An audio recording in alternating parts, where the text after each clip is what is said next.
सभापति महोदय, सबसे पहले तो मैं आपको धन्यवाद दूंगा कि आज देश का जो बजट जिसपे चर्चा चल रही है उसमें आपने मुझे बोलने का मौका दिया। केंद्रीय बजट पे सभापति महोदय, तीसरी बार आपकी सरकार बनी और बहुत बड़ी उम्मीद देश के जवान, किसान, मजदूर, सर्व समाज को थी, लेकिन बजट से आम जन को निराशा हाथ लगी। मैं राजस्थान की नागौर लोकसभा से दूसरी बार चुनकर आया हूं।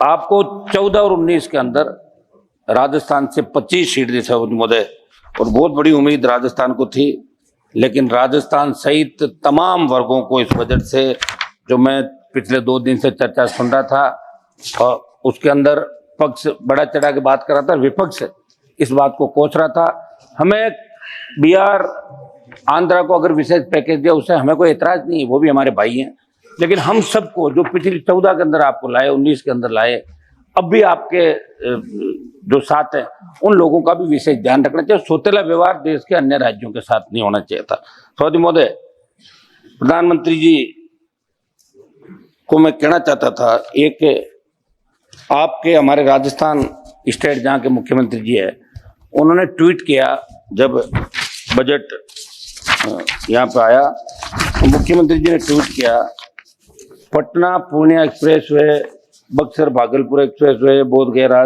वैशाली और दरभंगा में सड़कों का काम तेजी लाई जाएगी। बक्सर में गंगा नदी नया लेन वाला पुल, 26,000 करोड़ की कुल लागत से बिहार का ट्वीट हमारे मुख्यमंत्री ने किया, भजनलाल जी ने। और जब आलोचना हुई राजस्थान के अंदर तो उनको अपना ट्वीट वापस लेना पड़ा। उनको ये लगा कि चूक हो गई। वहां तो आपकी सरकार थी राजस्थान के अंदर, आपकी सरकार जहाँ है, और वहां व्यथित होके मुख्यमंत्री को ट्वीट वापस लेना पड़े, मेरे हिसाब से ये मामला ठीक नहीं। अब जब भी आप घोषणा करें, 8 करोड़ राजस्थान के जो लोग हैं, जिन्होंने भारतीय जनता पार्टी की सरकार दी, हमेशा आपके साथ खड़े रहे, उनके साथ धोखा हुआ, ऐसा इसके अंदर। तो एमएसपी पे सवाल बोले, दूसरे कार्यकाल में देश का सबसे बड़ा किसान आंदोलन हुआ, लंबे समय चला, 700 से ज्यादा किसानों ने शहादत दी, और मैं आपकी एनडीए का हिस्सा था। और किसान आंदोलन के समय अकाली दल और राष्ट्रीय लोकतांत्रिक पार्टी, जिन्होंने एनडीए को छोड़ा और किसानों के हक के लिए हमने राष्ट्रीय राजमार्ग जाम किया, मैं आपको छोड़ के अलग हुआ। उसमें आपके यहाँ से कई सांसद कहते थे कि अब की बार कैसे जीत के आओगे। अब की बार हम जीत के भी आए और 11 लोगों को साथ लेके भी राजस्थान से आए, ये आप जानते थे। आपने एमएसपी पे जो वादा किया था उसे कुछ आपने बढ़ाकर एमएसपी की बात की। हम चाहते हैं कि एमएसपी की पूरी खरीद हो और किसान को उसका हक और अधिकार मिले। जो वादा आपने किया वो वादा आपने, मैं किसान कर्ज माफी की बात करूँ सभापति महोदय, किसानों 30 जून 23 को इसी लोकसभा में जब आपकी सरकार ने मेरे सवाल के जवाब में देश के किसानों पर कर्जे की स्थिति बताई तो चिंताजनक थी। केवल मेरे राजस्थान के किसानों पर 1,47,538 करोड़ रुपए कृषि कर्ज बकाया है। मैं आपके माध्यम से प्रधानमंत्री जी से अनुरोध करता हूं कि किसानों की आर्थिक स्थिति पटरी पर लाने के लिए राजस्थान सहित देश के सभी किसानों की कर्ज माफी करने का निश्चित रोड मैप बनाया जाए और ट्रैक्टर सहित कृषि उपकरणों को जीएसटी के दायरे से बाहर किया जाए। सभापति महोदय, जब आपने 15 लाख करोड़ रुपए धनासेठों का माफ किया, पिछले सरकारें कोई सी भी रही चाहिए, मैं कोई ये नहीं कह रहा कि एक सरकार की बात है, लेकिन किसान कर्ज माफी की चिंता किसी ने नहीं करी। वो 15 लाख करोड़ रुपए अगर धनासेठों का माफ हुआ है तो 15 लाख करोड़ का किसान का कर्ज है, वो संपूर्ण कर्ज माफ होना चाहिए। कृषि बजट और सरकार के स्पष्ट विजन का अभाव इसके अंदर दिखा। थोड़ा सा ज्यादा जरूर है, प्राकृतिक खेती जोड़ा जाएगा, वित्त मंत्री जी का जरूरत पर आधार 10,000 इनपुट रिसोर्स सेंटर के लिए 365 करोड़ रुपए का प्रावधान है, जो पिछले साल 459 करोड़ रुपए था, लेकिन खर्च केवल 100 करोड़ रुपए हुए। मैं सरकार से पूछना चाहता हूं कि प्राकृतिक खेती को व्यापक स्तर पर कामयाब उत्पादन प्रक्रिया पकड़ने का कोई पुख्ता पैमाना आपके पास है क्या? क्या इस विषय को लेकर आपने कभी देश के वैज्ञानिक समुदाय की राय ली क्या? सभापति महोदय, आज भी मैं प्रधानमंत्री जी का भाषण सुन रहा था, अग्निवीर की तारीफ हो रही थी। अग्निवीर के खिलाफ अगर देश के अंदर आंदोलन कहीं हुआ तो राष्ट्रीय लोकतांत्रिक पार्टी ने झंडे के साथ आंदोलन किया। जोधपुर में 2 लाख युवाओं ने बड़ी रैली की, और चूंकि राजस्थान, हरियाणा, पंजाब, उत्तर प्रदेश और दिल्ली के किसान के बेटे हमेशा शहादत देते हैं, 20,000 फीट ऊंची पहाड़ियों पे 50 किलो गोला बारूद और 47-56 के साथ उन्होंने कारगिल के अंदर भी लोहा मनवाया। लेकिन अग्निवीर से हर कोई परेशान है।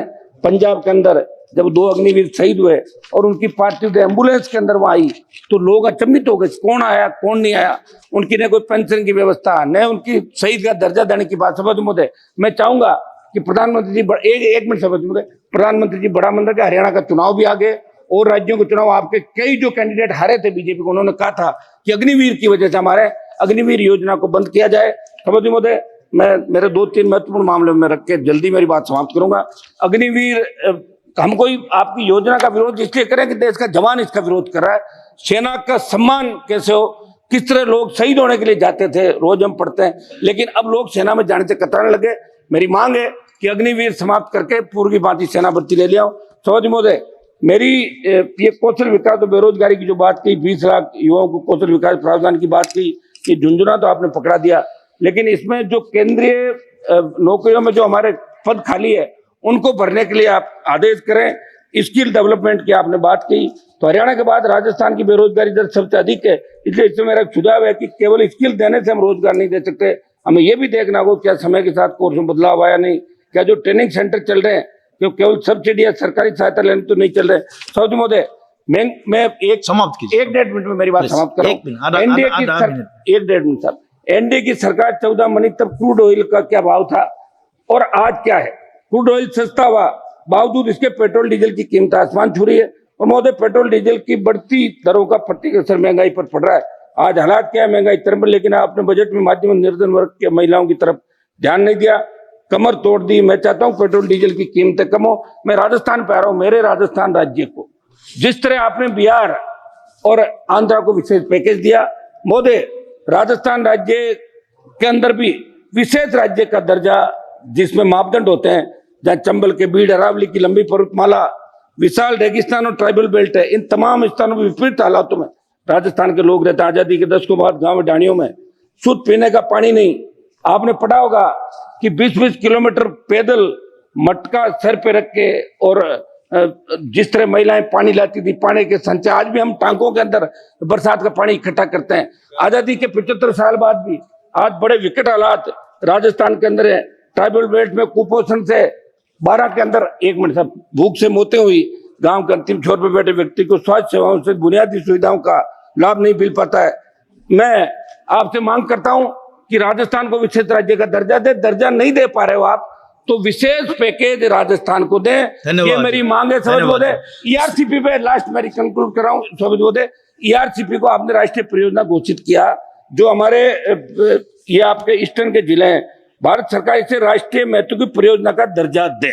आपने दर्जा नहीं दिया। मेरे से नागौर सहित पश्चिम राजस्थान के वो तमाम जिले जिन्होंने अकाल के साये में अपना अतीत गुजरा, आज भी संघर्ष करे, वहां के खेतों में सिंचाई के लिए और लोगों को पीने के पानी के लिए ईआरसीपी की तर्ज पे पश्चिम राजस्थान के अंदर WRCP पश्चिम राजस्थान नहरी परियोजना को की आप घोषणा ये मैं आपसे मांग करता हूं। एक मेरा अंतिम आधा मिनट 10 सेकंड। हाँ 10 सेकंड। मेरा ये साहब, आपने सौभाग्य योजना आप लेकर आए देश के अंदर और प्रत्येक ढाणी को विद्युतीकृत किया, लेकिन सौभाग्य की संशोधित योजना लाई, कुछ रह गया था, हमारा बजट खर्च नहीं हुआ। RDSS विद्युतीकरण के लिए सौभाग्य की संशोधित योजना RDSS आई, आज मेरा जो आई, इसमें मेरा सवाल है जिसमें आपने बताया कि नागौर, डीडवाना, कुचामन जिले के लिए 15,615 घरों में विद्युतीकरण के लिए 25.57 करोड़ रुपए दिए। केवल मेरे संसदीय क्षेत्र की बात करूं तो अभी के प्रावधान के अनुसार 45,000 रुपए तय कर रखे हैं कि भाई 45,000 रुपए तक अगर है तो सरकार देगी। मेरी मांग है कि बहुत ढाणियां बस गई, दूर दूर ढाणियां, तो 45,000 का ही राइडर हटा के 80,000 रुपए तक आप ये किया जाए, दूरी बढ़ाई जाए, तो और ज्यादा लोगों को लाभ मिलेगा। बहुत बहुत धन्यवाद। बहुत बहुत धन्यवाद।